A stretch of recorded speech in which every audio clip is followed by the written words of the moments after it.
Le tour de la France par 2 enfants, chapitre 35. Les montagnes du Jura, les Salines. Après déjeuner, on quitta Besançon. Pierrot marchait bon train comme un animal vigoureux et bien soigné.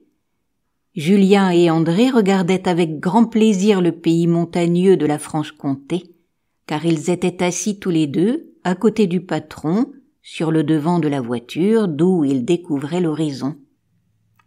À chaque étape du voyage, on déchargeait la voiture, et chacun, suivant ses forces, le patron aussi, allait porter dans les divers magasins les marchandises qu'on avait à mener. Il fallait faire bien des courses fatigantes, et souvent assez tard dans la soirée, mais le patron était juste. Il nourrissait bien les enfants, et on dormait dans de bons lits. Nos 2 orphelins étaient si heureux de gagner leur nourriture et leur voyage qu'ils en oubliaient la fatigue. On s'arrêta à Lons-le-Saunier et à Salins, qui doivent leur nom et leur prospérité à leur puits de sel. Les enfants purent voir, en passant, ces grands puits, d'où on tire sans cesse l'eau salée pour la faire évaporer dans des chaudières. En quittant Lons-le-Saunier, M. Gertal mit le cheval au pas. « Voici une rude journée pour Pierrot, dit-il, car nous allons monter sans cesse. Le village des Rousses, où nous nous rendons, est en pleine montagne, sur la frontière suisse. » En effet, la route ondulait continuellement en côte et en descente rapide. Par moments, on apercevait les hautes cimes du Jura, montrant au loin leurs premières neiges, et de noirs sapins poudrés de givre s'étalaient sur les flancs escarpés de la montagne. « Regarde, Julien, dit André, voilà un pays qui ressemble aux Vosges. »« Oui, dit l'enfant, cela me fait songer au jour où nous avons traversé la montagne pour passer en France. » Le Jura, en effet, a plus d'un rapport avec les Vosges, dit le patron, mais il a des cimes plus élevées. Aussi nous ne nous attarderons pas longtemps dans ce pays.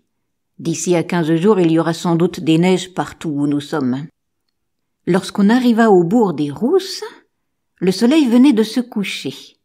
C'était l'heure où les vaches descendaient toutes à la fois des pâturages de la montagne pour rentrer aux étables. On arrêta Pierrot afin de ne pas effaroucher les bonnes bêtes. Celles-ci s'en revenaient tranquillement, faisant sonner leurs clochettes dont le bruit rustique emplissait la vallée. Julien n'avait jamais été à pareille fête, car il n'avait pas encore vu un si nombreux troupeau. Aussi, il s'agitait de plaisir dans la voiture. « Regarde bien, Julien, » s'écria M. Gertal. « Observe ce qui va se passer. »« Oh, dit Julien, je regarde si bien toutes ces belles vaches que je suis en train de les compter.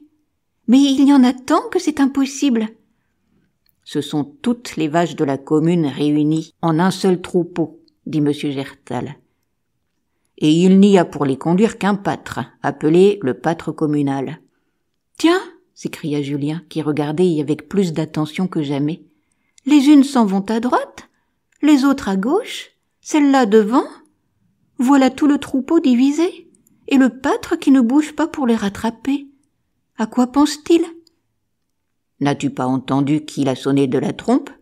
Eh bien, dans le bourg, chacun est prévenu par ce son de trompe. On a ouvert les portes des étables, et si le troupeau se divise, c'est parce que chacune des vaches prend le chemin de son étable et s'en va tranquillement à sa crèche. »« Oh, vraiment ?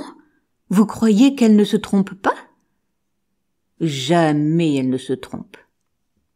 Et tous les matins, à l'heure du départ, il suffit encore au pâtre communal de sonner de la trompe. Aussitôt dans le village, chacun ouvre les portes de son étable. Les vaches sortent et vont se réunir toutes à un seul et même endroit où le pâtre les attend pour les conduire dans les belles prairies que nous avons vues le long du chemin. »« Oh, voilà des vaches intelligentes, » dit André. « Oui, certes, » reprit Julien. « Mais il y a autre chose à remarquer que l'intelligence du troupeau, c'est celle des habitants du pays, qui s'entendent de bonne amitié pour mettre leur troupeau en commun et ne payer qu'un seul pâtre au lieu de payer autant de pâtres qu'il y a de fermes et de troupeaux. Tiens, c'est vrai cela, dit André. C'est une bonne économie de temps et d'argent pour chacun. Mais pourquoi n'en fait-on pas autant partout, monsieur Gertal? Ce n'est pas partout facile. De plus, tout le monde ne comprend pas le bienfait qu'il y a à s'entendre et à s'associer ensemble. Chacun veut tout faire tout seul, et tous y perdent.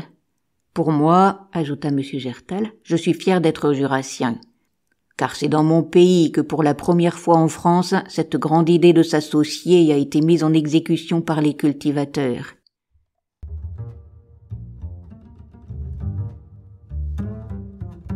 J'espère que cet audio vous a plu.